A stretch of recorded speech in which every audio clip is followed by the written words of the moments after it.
I'm Maggie Lonergan. I'm the Managing Director of Marketing Services at Fortune Cookie, and we're a full-service digital agency, and one of our key clients is American Express, and this is Dan Farrugia. Hi, so just get straight into it. So my name's Daniel. I work in acquisitions marketing for American Express, and it's my job to basically attract qualified prospects to get qualified prospects in front of our sales team through online channels. And that's why at the beginning of last year, I approached Maggie from Fortune Cookie to help us. Initially, what we were looking at doing is we were wanting to launch a new product, our corporate membership rewards. So we wanted to drive brand awareness for the new product and also drive acquisitions. To measure our success from the campaign, we wanted to measure the success through the leads we actually generated, as well as the engagement with the brand. For American Express Corporate, our target market is small to medium-sized enterprises. So basically, it's any business out there with 400 to 500 employees carrying corporate cards and charging expenses to these corporate cards. Who we wanted to target were decision makers as well as influencers. So people such as business owners, finance officers, office managers, and procurement.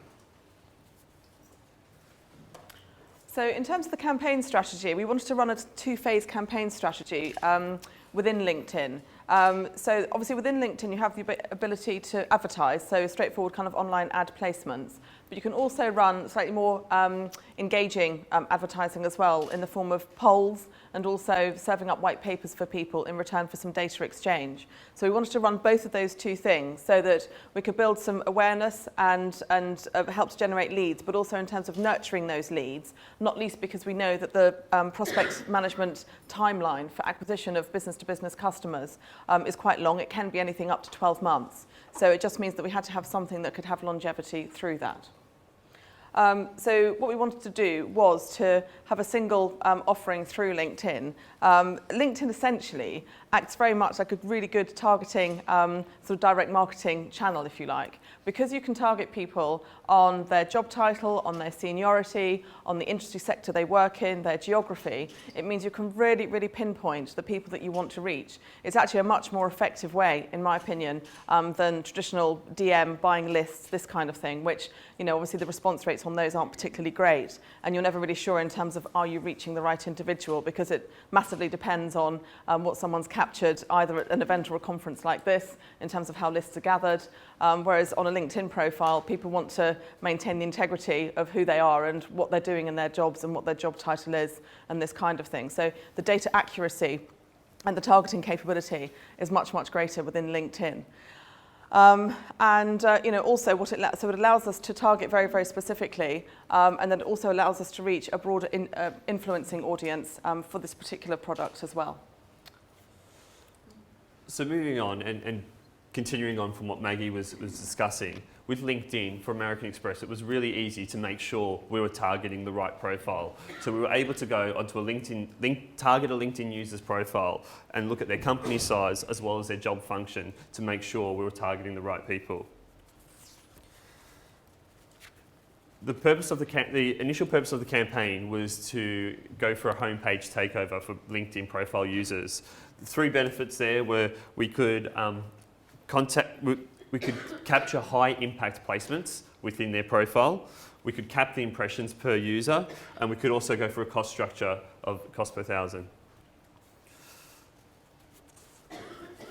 In addition to the homepage takeover, we also invested in white papers, and we invested in white papers to make sure we could also deliver value to the actual audience.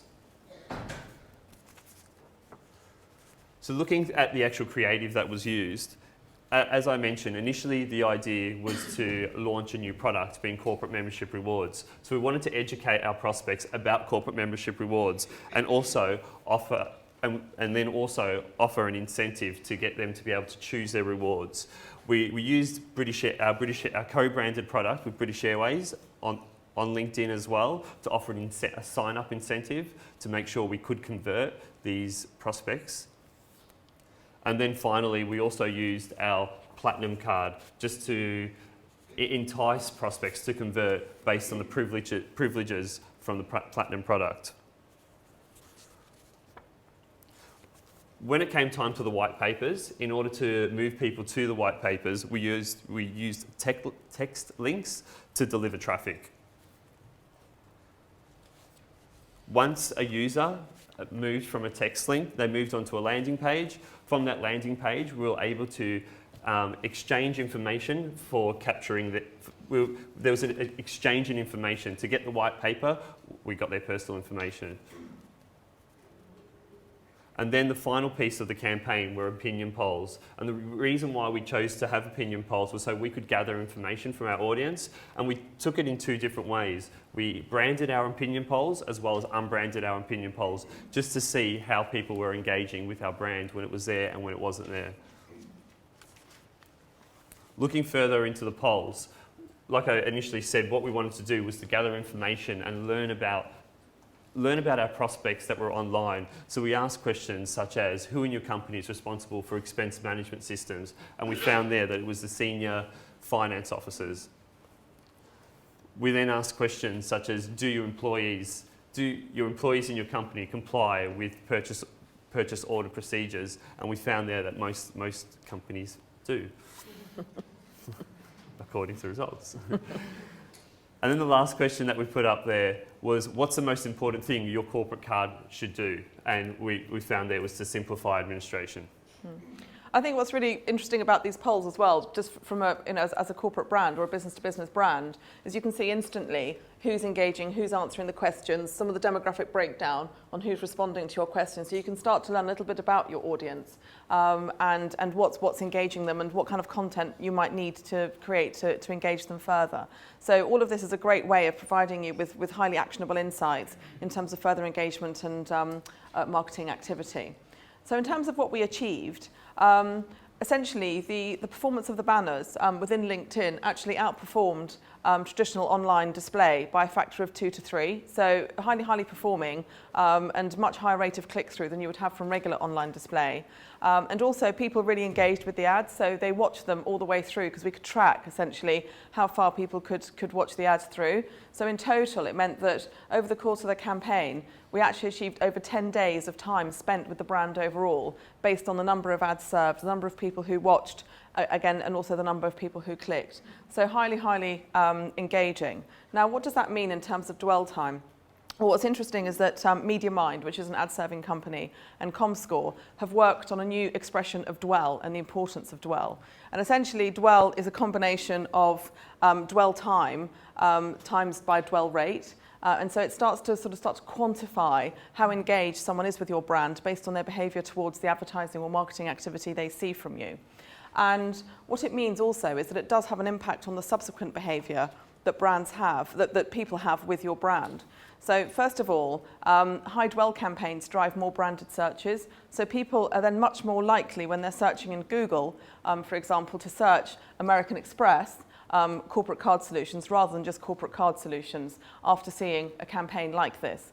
And actually, one of the interesting things about the talk we heard before, for those of you who were in the talk before, is that social media spaces are really important in terms of your overall brand visibility from a search point of view. The way the Google algorithm works now, both with the Panda update and now more recently with the Penguin update, is that Google will score your site or your brand more highly if you have content which is mobile friendly, which is easily shareable in social channels, and which also has a high video content as well. Because obviously Google owns YouTube and they have a high sort of connectivity with what's going on inside YouTube. So I cannot underestimate to you the importance of developing content and looking at how you're using your social media spaces to connect that up in order to improve your overall website search performance within Google. And so that's a really critical factor. When you're running campaigns like this, for example, in LinkedIn, it can have a really good impact on your overall search performance for your website activity. So it can impact very much the SEO and the PPC activity that you're running. What a campaign like this can also deliver is increased site visits and also the amount of dwell time that people have come through to you from an advertising campaign like the one we ran on LinkedIn, and the amount of dwell time that they will have on your site subsequently because they are much more engaged. And also, overall, there is just essentially a more engaged audience that you're connecting with. Therefore, it's easier, certainly from American Express's point of view, to take them down the conversion funnel and convert them to customers, because that process can take quite a long time There's quite a lot of kind of steps that people have to go through, but this is just a great way of having an audience that is much warmer to your proposition and whom you can convert much more easily, and where also it's much easier for you to gather data, because the data exchange that you gather on your customers at all these touch points again is really important also. And overall, from a campaign dwell point of view, the American Express campaign, I mean, the ComScore and MediaMind have this kind of engagement scoring process, which is total, the maximum number is 10. And the American Express campaign actually scored 9.8 on that scale of 10. And so we were obviously delighted with that, because financial services normally has a dwell score of just under 5, and even the entertainment category has a score of about 8.5. So we actually outperformed that to 9.8. So highly, highly engaging. And I think, Dan, you've got a bit of an update in terms of, because we ran that campaign last year in the summer, and so obviously that's about 9 months ago, but we've now got some updates in terms of performance. Definitely since the launch of the campaign, we've definitely seen that it's been an effective level of conversion. We've also seen an increase in our search results, and it's definitely been a big bonus for American Express. So I think it's also one of the nice things about LinkedIn as well, is that you can really trial it just as a test, and this was really set up as a test campaign as well. There was originally just a relatively small budget from a media commitment point of view. You know, we were very specific about who we wanted to target. So it is actually quite easy for you to test all these different things. The other thing I would say about LinkedIn, one of the key things that's changed in the last 12 months is the increase in the number of groups and the activity of individuals in groups. When we ran this campaign, groups were literally just taking off, so groups wasn't a part of this campaign.